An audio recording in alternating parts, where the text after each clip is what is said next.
This Torah class is brought to you by TorahAnytime.com. Somebody was at a baseball game and he wanted to daven with a minyan.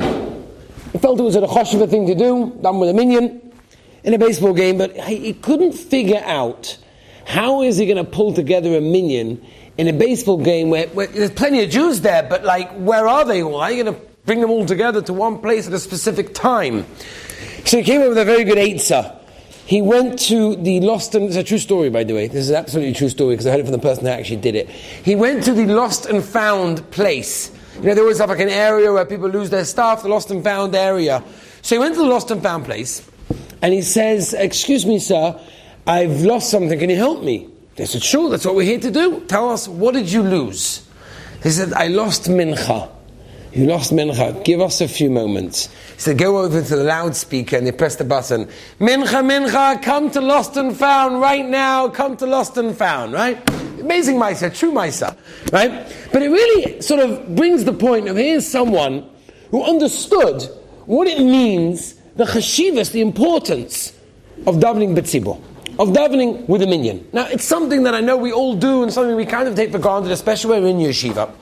But I did get a specific request from someone over here who happens not to be sitting here at this moment of time, and who asked me, davening with a minyan, as long as we daven, does it really make a difference where?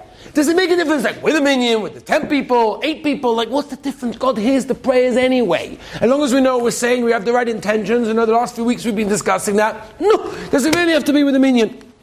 So we're going to see Be'ez Hashem, with some of the Marmakim, some of the things, and maybe even stories, that there's a tremendous power to Tefilah b'tzibur that doesn't happen when you're davening by yourself. The same Tefilah, with the same kavanah, can be so much more powerful when it's done in the setting of 10 people standing together in one room than when you're standing by yourself. And actually, there's a famous Maisa, it's not really so famous, but there's a Maisa that they bring as a sort of like a metaphor for this.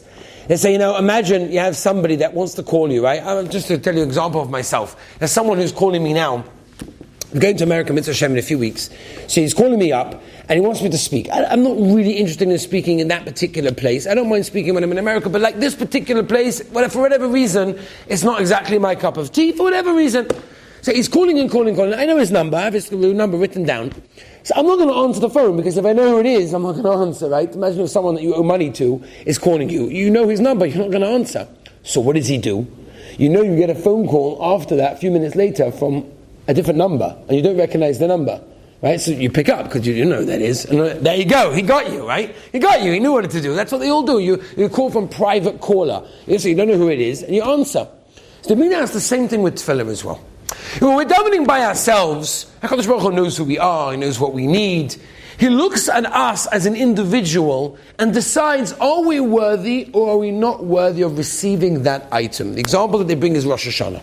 There's a whole shaila whether or not a person should or can daven for private things, specific things that he wants to ask for in Rosh Hashanah. Or no, Rosh Hashanah is today, as the Gemara tells us in Rosh Hashanah, is today to be mamlech the Rebbeinu Shalom. So what are you doing asking your own personal needs for? So they bring down, again, this is not the shaila that we're dealing with right now, but the Sforim say that really a person should not meant to daven on Rosh Hashanah for himself. Why? Don't single yourself out. Because if you single yourself out, Hashem says, oh, he's asking for this. Let's see if he's actually worthy to receive it. Whereas, if you put yourself in its tzibur, when you put yourself together with everyone else, you're not an individual, you're the entire tzibur asking HaKadosh Baruch Hu together. If you notice, the brachas of Shemona Esra are always in the plural. Rafa'einu, Barech Aleinu. Why? Because we're asking not as an individual, because maybe we're not worthy. We're asking as a tzibur. So the moment you put yourself in its tzibur, it's almost like you're calling the Rebbeinu Shalom Kaviyachol on private caller.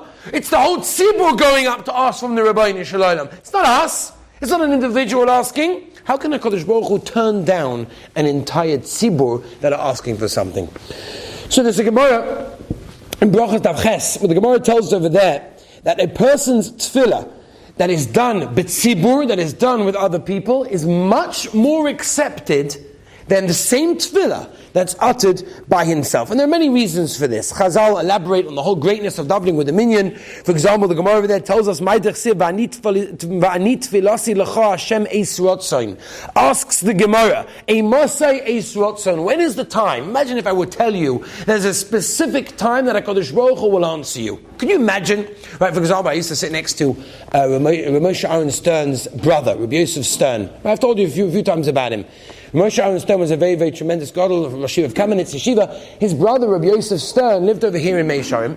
He was Rav Nosson Tzvi's Rebbe. He was hired by the Rosh Yeshiva of Meir when Rav Nosson Tzvi came to the Yeshiva, hired to teach Rav Nosson Tzvi how to learn. Rav Nosson Tzvi Finkel Zatzal used to always call Rabbi Yosef Stern as the front of the Meir. He held him to be his Rebbe. He came to visit him Yontif. So I sat next to him for many, many years in Yeshiva in Torah. And he basically told me this Yisod, that when it came to the certain times that are special times to daven, like for example in the Moiled, there's a time when the moon is being mischadish, right? It's coming over. We always say by Rosh Chodesh, we announce by the bima on the Shabbos before Rosh Chodesh when the Moiled is. It's a specific time to daven. It's a special time to daven. The Gemara in Brachos asks, when is the specific time that HaKadosh Baruch Hu answers? There's an Eis Ratzon. There's a special time to daven.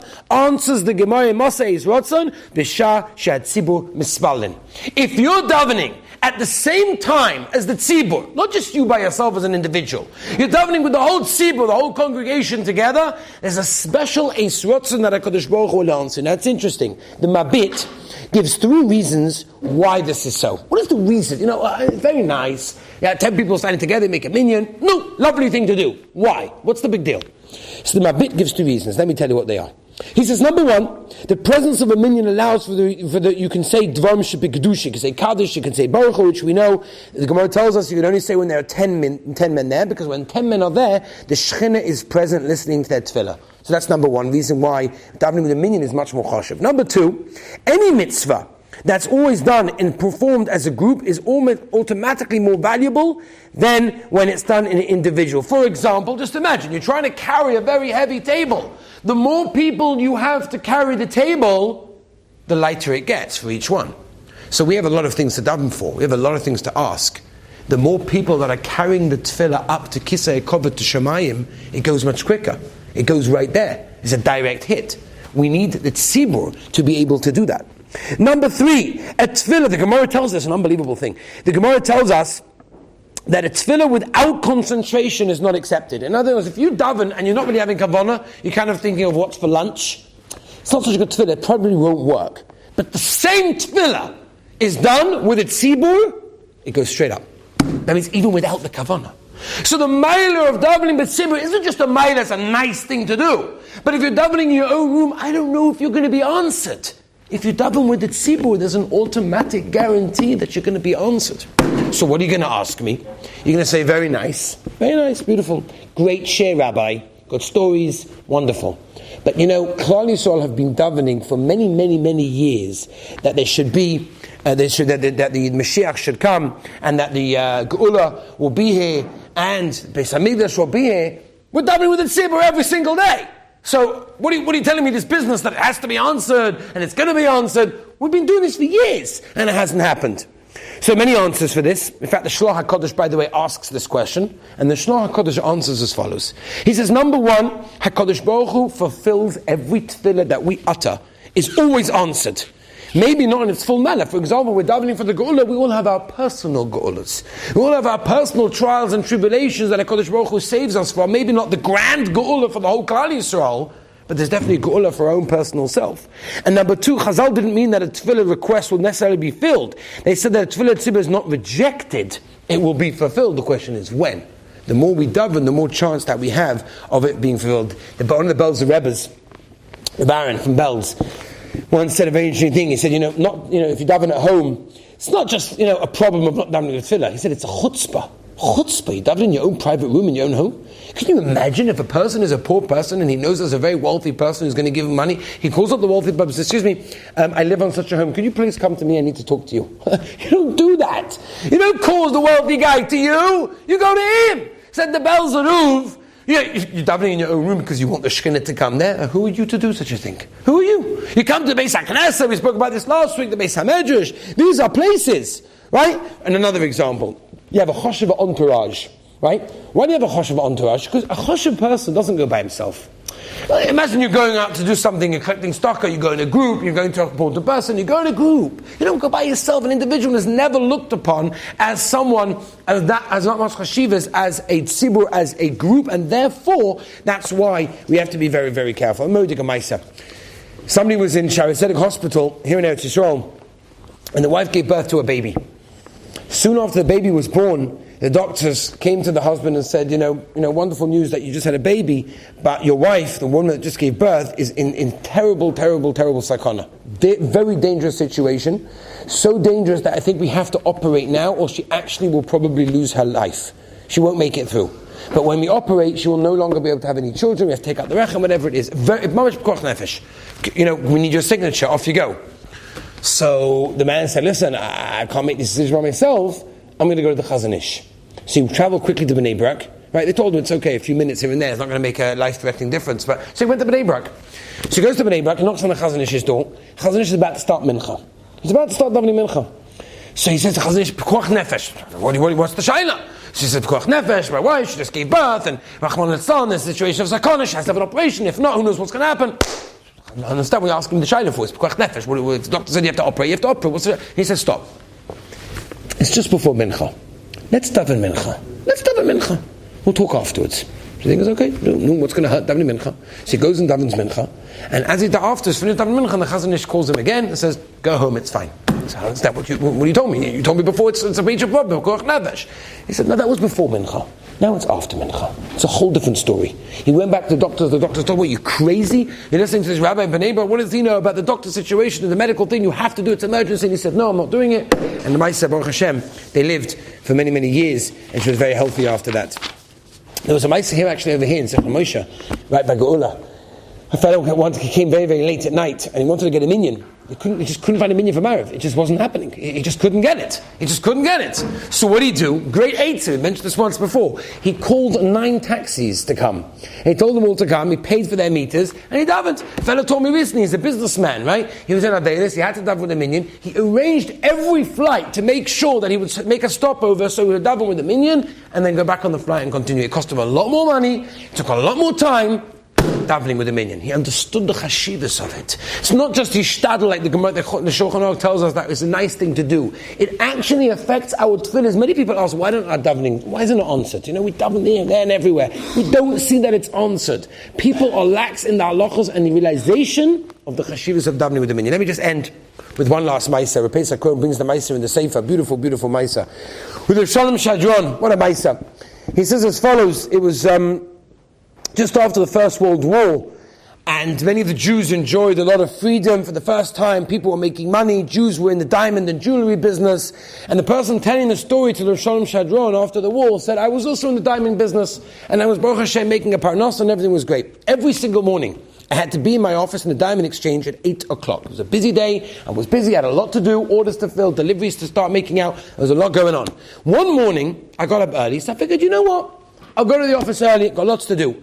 As I'm walking, I hear, center, we need a 10th person for a minyan. So I look at my watch, 7:30, I figured, no. So I'll try to be the 10th person until someone else comes along. I'll do the guy a chesed, he needs a 10th guy. No, it's only 7:30, I've only got another 5 minutes to my office. I'll do the guy a chesed, I'll be a nice guy, and I'll go. So he goes over there, he walks inside, and he sees 4 people sitting there. Chutzpah. You're calling out at center, a 10th guy. I'm the 5th guy. You know how long this is going to take? Hardly anybody walks down this street. It's going to take another half an hour to get someone. So he starts walking out, and the guy says, no. It's a couple of minutes, you'll see I'm going to get a minyan. So he says, you know what? No. Chesed will make it good. I'll wait a bit longer. So he waits a bit longer. It's already been 20 minutes. Only another one person's walked in. So he walks in and says, I'm really sorry. I've got to be in the office. It's very, very important. There's a major deal going on. I've got to be there. I just can't stay here so long. He said, you have to understand, it's my father's Zult site today. I need to say Kaddish. I need a minyan. Otherwise, I won't be able to say Kaddish. So he said, okay, fine. What can I do? How can I refuse such an offer like that? So he waits another 20 minutes. Another 2 people walk in. This is ridiculous. I might miss a whole day of work because you need a minyan. I understand you need a minyan. I'd love to help you, but it's just not convenient. I just can't do it. So he starts to walk out, like forcibly, and the guy says, you cannot walk out. I'm not letting you walk out. What would you do if it was your father's minyan? Your father's your site. You'd also want a minyan. You'd also want to say Kaddish. I'm not letting you leave. So he figures after that, pretty much when you put yourself in someone else's shoes, all of a sudden you realize that he means business, and he goes and sits down and he waits, and the guy takes his time, starts Haidi with karbonas, and he davens slowly, nice, Yeshiva Minyan, he's like, as soon as you get to the office, how it is, we're all in a rush in life, we're not thinking about ourselves for that moment of time, until eventually the guy finishes, but he doesn't just finish, he has a whole l'chaim, and brings a cake, and a whole business. And eventually he gets to leave, and he goes walking into his office like, I managed. As he walks over to his office, 2 blocks away from there, a man who he knew frantically started waving his hands, says, get away from here. He said, people took over the government today, and some of them came in and killed every Jew in the diamond exchange. They're busy trying to take as much money and diamonds as they possibly can, run for your life. And he said, at that point he realized that davening with a minyan saved his life. That's the Yisod Rabbi Say. We have to realize that davening with a minyan isn't just a nice thing to do, it actually affects our tefillahs. And Be'ezer Hashem, if we take it seriously, HaKadosh Baruch Hu will give us a tremendous siyata d'shmaya, that all our tefillahs will be answered, especially when they're said with a minyan. Have a wonderful, wonderful night. You've just experienced another Torah class brought to you by TorahAnytime.com.